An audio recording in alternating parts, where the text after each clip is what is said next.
Hey everyone, my name is Janet. Now let's dim the lights. Oh, the horror!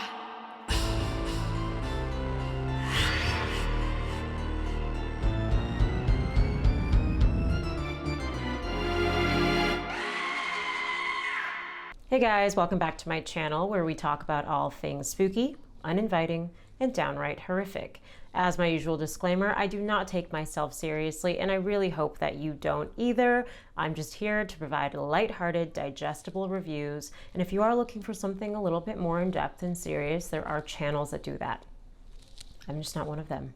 So before I get into the contents of this video, I want to quickly explain what has been going on with this channel. I have very much intentionally not been uploading any videos, and that is because I have experienced horror burnout, which I didn't even know was possible. But basically, I went from watching a horror movie almost every night for the past 15 years of my life to not even really wanting to watch any horror movie trailers. I've kind of been going through an identity crisis over this whole thing. I know that sounds really dramatic, but my love for horror movies has always been something that kind of defined who I was. Whenever anyone would ask what my hobbies were, that was the first thing that I thought of. And suddenly I find myself just not wanting anything to do with it. And I felt really guilty towards myself and towards this channel, and it kind of just threw me for a huge loop. I've still been generally staying in the know about what big releases are coming out. I'm still seeing all the horror releases that are coming out in theaters, still doing scary movie nights with my friends, but I just realized that my relationship with them had changed because I was turning the thing that I loved the most in the world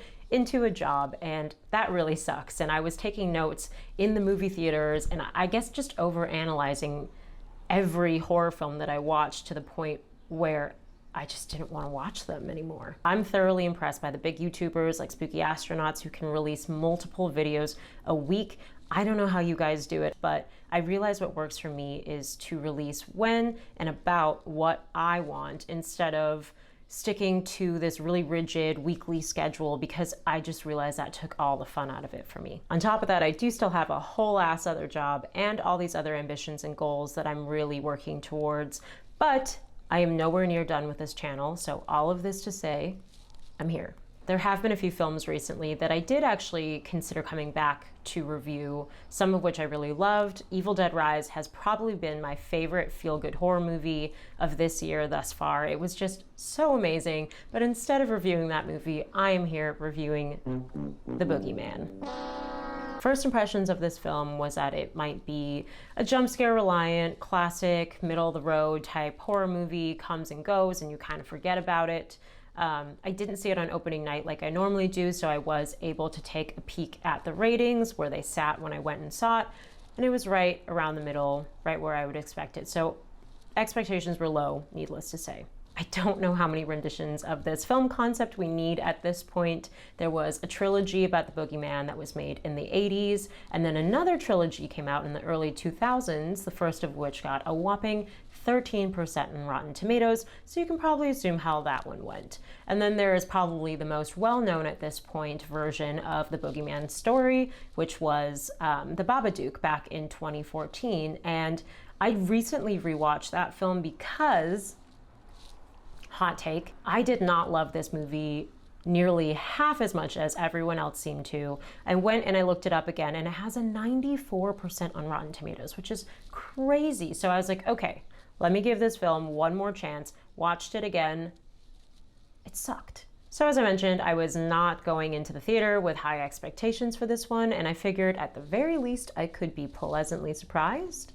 It was directed by Rob Savage, whose previous works include Dashcam and Host, and it is written by Scott Beck and Brian Woods, whose previous works include A Quiet Place and Haunt, which I personally loved. It also stars Yellow Jackets newcomer Sophie Thatcher, who by all appearances seems to be the perfect angsty teenager for a role like this. The Boogeyman is a 2023 horror mystery that stars the aforementioned as teenager Sadie Harper and her younger sister as they grieve the passing of their mother with little support from their father, who has buried himself in work.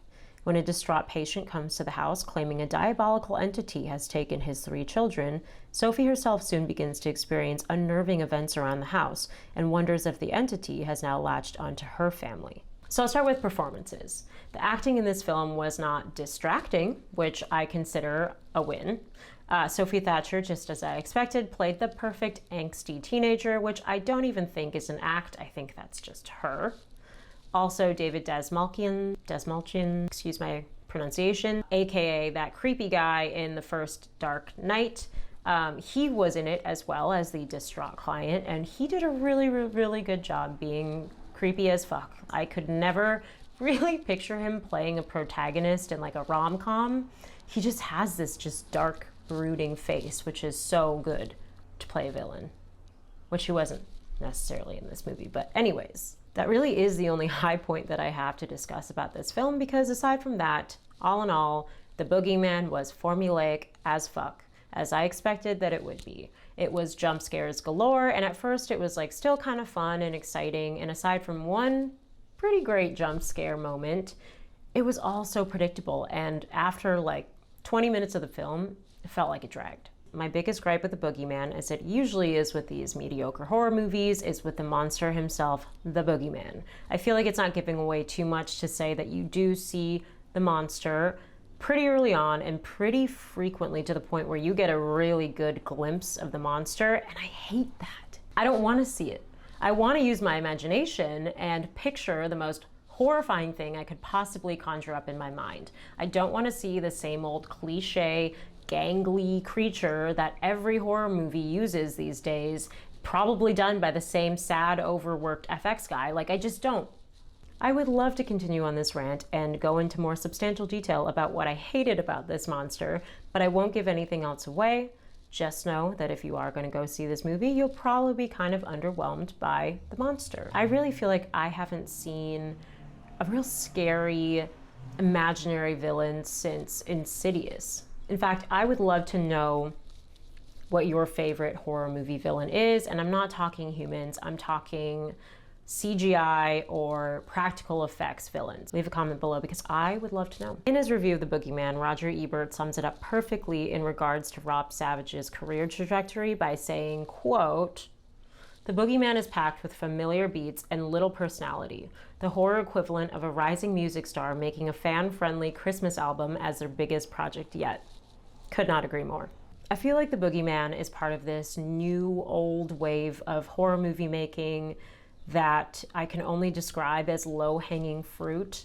I think some movies recently have kind of nailed this 90s, 2000s concept of like campy horror. Movies like Smile and some of the Scream franchise and Evil Dead Rise. I think they did it pretty well. Megan. But I feel like the horror movie genre is really focused on quantity over quality right now, and it really shows in some of the movies I've been watching lately. Don't get me wrong, I do love a nice mindless horror movie watch every now and again, but it would be nice to just have some good movies come out so that I have something a little bit more substantial to talk about on this channel. Until then, I'm going to give The Boogeyman a whopping 5 out of 10. I think the best part of this viewing experience for me was seeing the trailer for Five Nights at Freddy's before the movie came on.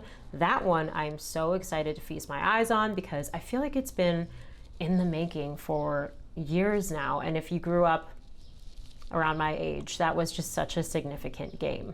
So that's it for me today. It is so nice to be back in this chair with the camera and the lights on, just talking smack as I always have, and I just can't wait to see you guys in my next video. Thanks for watching.